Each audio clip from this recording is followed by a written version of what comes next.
Minimize video full screen. Well, howdy, hi everybody. Again, 77 here. Got a new ship. I've actually had this ship for a while.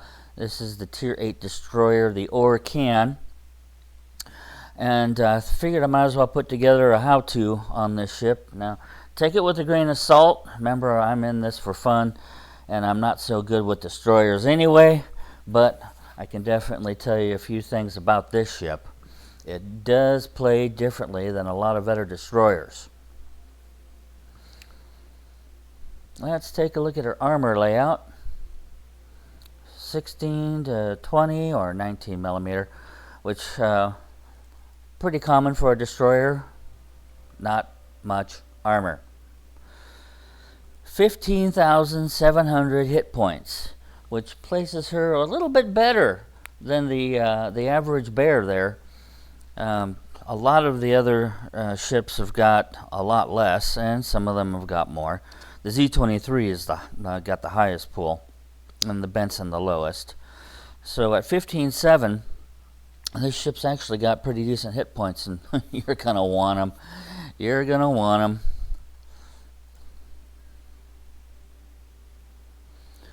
Now under artillery, she comes in at a score of 32. She's got 3 by 2 120 millimeter guns, which actually she's got pretty good guns for a Tier 8 destroyer.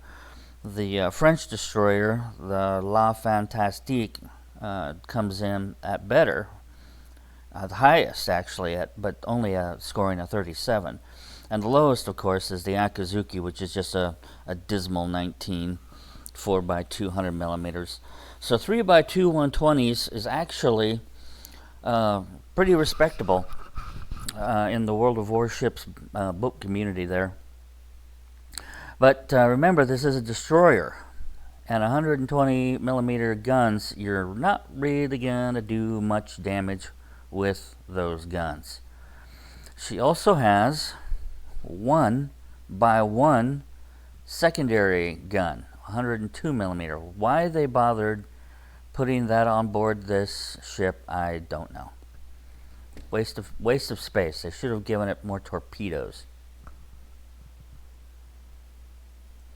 You can see there the reload time, 4.5 seconds, is respectable. The turret rotation's respectable. Chance of causing fire, 9%, that's not bad. The shell velocity is a little low, but you know what? Considering how you're probably going to play this ship, you're going to want that low velocity because you're going to be behind islands and you're going to be firing over those islands. If you had a fast shooting gun, you couldn't do that. Yeah, there's her secondary, 5 kilometers. At Tier 8, if you're within 5 kilometers of just about anything else, you're in serious trouble. Anyway, there it is.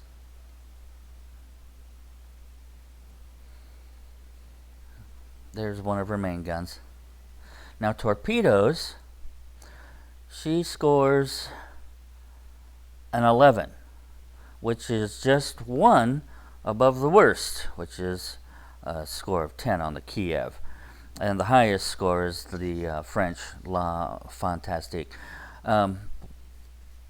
With torpedoes this abhorred, you're going to have to get creative in how you use them. You're going to need to use the islands. There are a couple of really cool things about these torpedoes. Really cool. One, they are insanely fast. 80 knots, which means the enemy is going to have just a terrible time of dodging them. They also have a 12-kilometer range. Remember that. That's long range, really good for area denial. And combine that with some of the consumables that she has, and you're going to start to see a clearer picture of what you can really do with this ship if you play it right. On the downside, the maximum damage per torpedo hit, 10,700, dismal.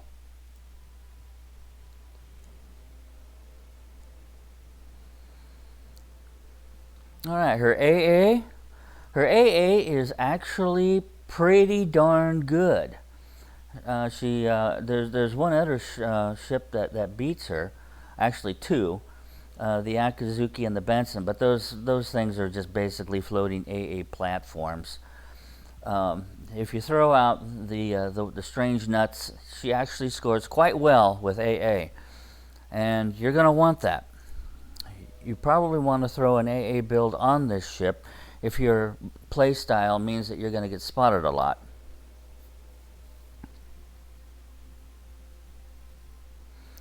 Her maneuverability is pretty darn good.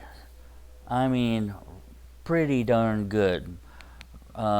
64 score top speed there of 35 knots is very respectable. There are a few ships that come in lower, and there are a few ships that come in higher.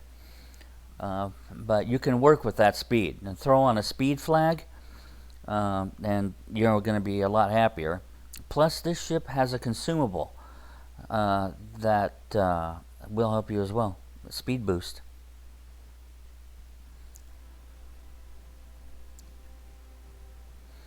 Her concealment, her detectability by sea is 6.6 kilometers, and her torpedo range is 8. That's pretty good. She's also got good range on her guns, but remember, you fire those guns, everybody knows where you're at. Her detectability range by air is 2.9, and that's low enough you can work with it.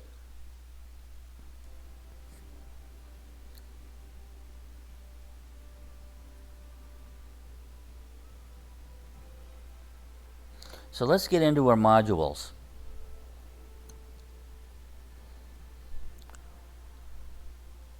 Surveillance radar. You can detect ships from 7.5 kilometers away. That's outside your torpedo range. And about 0.9 kilometers outside your detectability by sea. So you can actually stealth fire if you use your surveillance radar right. It also means that ships hiding in smoke, you can see them. They can't see you unless they've got the same thing, but you can see them. And that's gonna be a big help. That is a strength.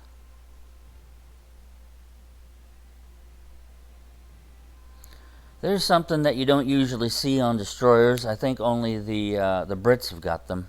I might be wrong. But a repair party to rebuild lost hit points? Oh yeah, you know that's always good.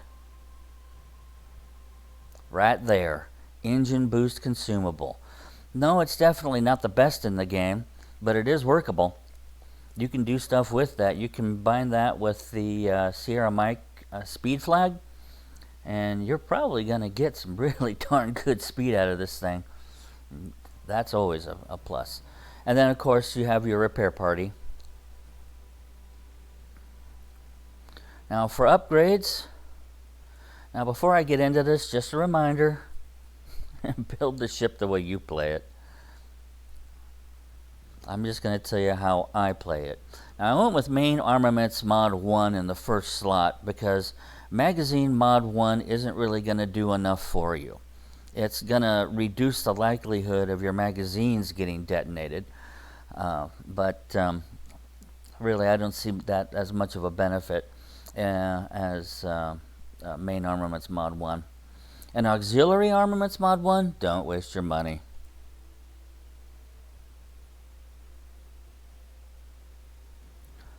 In the second slot, I went with Surveillance Radar Modification 1. I wanted to enhance the surveillance radar. It's really usable in this game.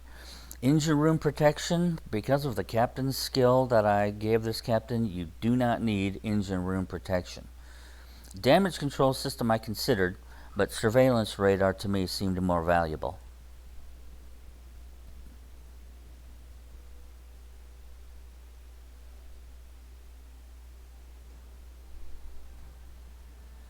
In the third slot, I went with Torpedo Tube Mod 1.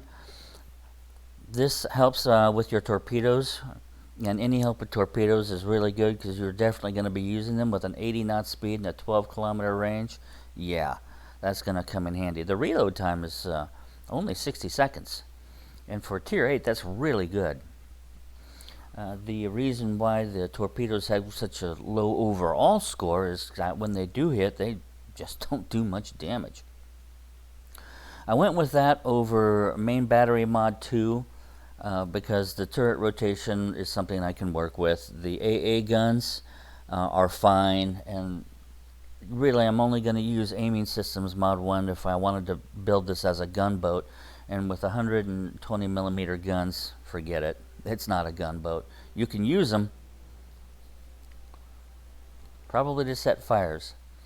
In the fourth slot, I went with propulsion mod 1, which makes the boat a heck of a lot faster off the line. I took that over steering gears because maneuverability on steering gears is still very good, and damage control I can live without damage control too. In the last slot, I went with concealment mod. I did that because I wanted to stay concealed. Face it, this ship has no armor. I picked that over torpedo lookout system because, frankly, on a destroyer, I find that if you get hit with a torpedo, you had it coming anyway. And I didn't need steering gears mod 2. Ship consumables mod 1 I considered, but I chose against it to go with the concealment. I felt it was more important. But that's just me. Now let's see. Oh, captain skills. Got a 3-point captain, and I went with endurance so I would know when people are shooting at me. Or I'm sorry, I went with priority target. That way I know when to get on the rudder. But this one on a destroyer, last stand, that's you just, if there's anything you're gonna get last stand, because basically if your engines are blown up or your rudder is shot off, both will continue to function. Won't be as good, but you won't be dead in the water.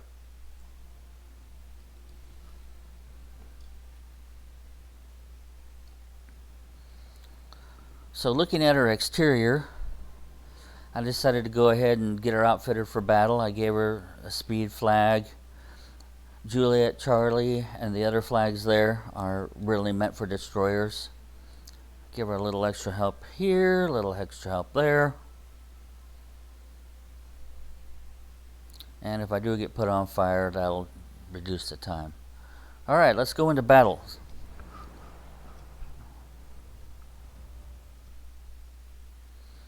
Now her gun turrets, her main gun turrets, have a pretty cool feature on them. I made sure to record it, so I'll show it to you here in a minute. Let's jump ahead a bit in the video. So there's the ooh, hey, what was I thinking?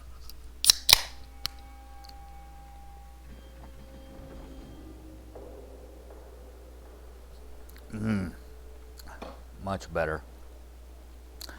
Alright, so you've all seen this map before. I'm going to go down the 10 line, more or less, and see if I can get some torpedoes off. Problem with this kind of battle is that I know there's another Orkan coming up the 10 line. Alright, look at the main gun turrets here. Watch this.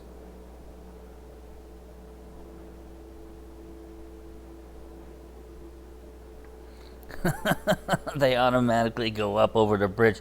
Well, that's kind of cool. You don't want your main guns come crashing through the bridge. It also means you have 360-degree turret rotation, which, as you know, by the time you get to Tier 8, you really like 360-degree turret rotation. It's just a shame you don't get it more often. This is a really good ambush ship. That's how you play this ship. You get behind an island. You use your radar so you can see them coming. You send your torps well ahead of time, and by the time that the situation has changed, you got more torps ready to fire. Of course, battles don't always work out that way.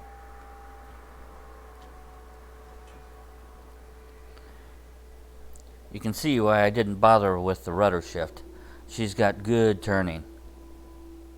I really wish she had smoke. Nope, she is not. They didn't give it to her. So you have got to use those islands. In this ship, you have got to be patient.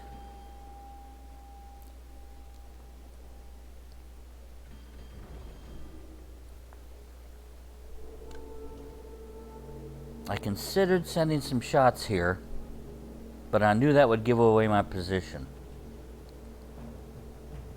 And look at that. 6.9. That's the other Orkan.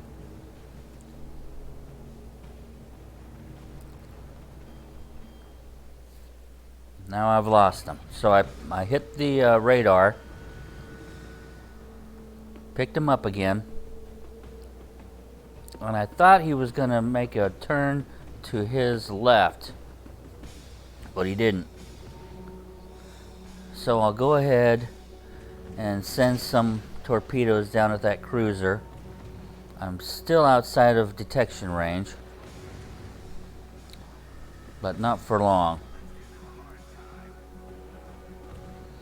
And sure enough, that other Orkan changed direction. Oh, that messed me up. He's gonna see me, yep. Oh, missed on my torpedoes. Well, thank God I had friends there. I can't believe that I missed. Well, he's very close range. Might as well use my torpedoes. I'm only 30 seconds away from my torpedoes getting reloaded.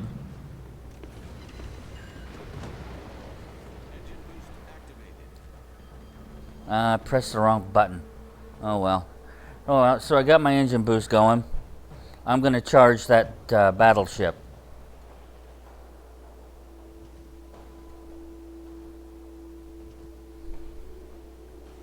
Probably not the smartest thing to do.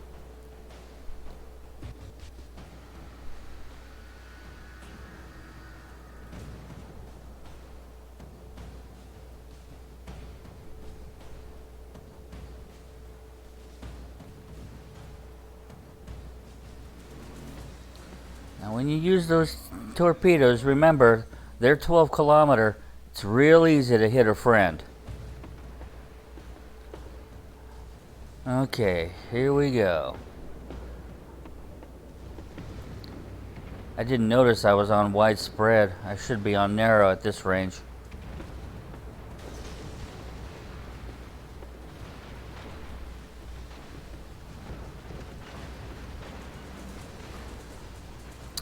If I had been on narrow spread, I'd have hit him with another torpedo.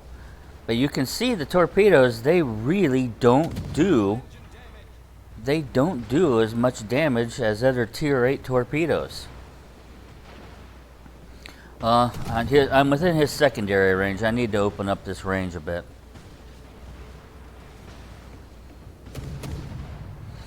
I'm on high explosive shells. I couldn't get through that armor if I were using armor piercing.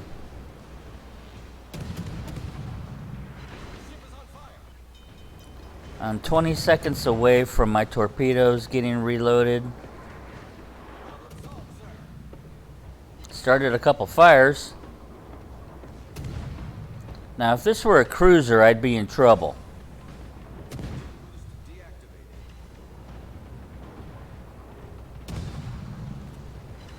Alright, 3 seconds, 2 seconds, reloaded. But he's already gone. Yep.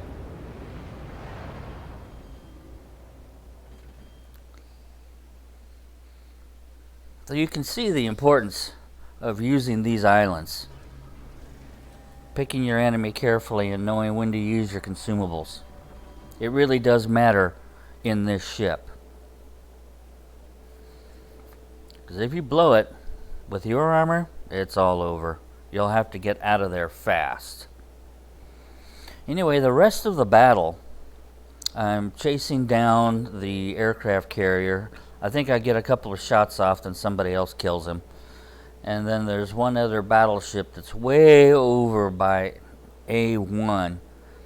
And I go after him, but he dies before I get there. So the battle is basically over. We're going to win on points. Yep, there's the enemy carrier. Let's zip ahead a bit in the video and see what I did for points. Well, I've definitely done better. Like I said, destroyers I'm not that great at, but you can see this thing does have some definite strengths to it. Some definite strengths. Anyway, that's it. Thanks for watching, guys. Stay safe and have fun.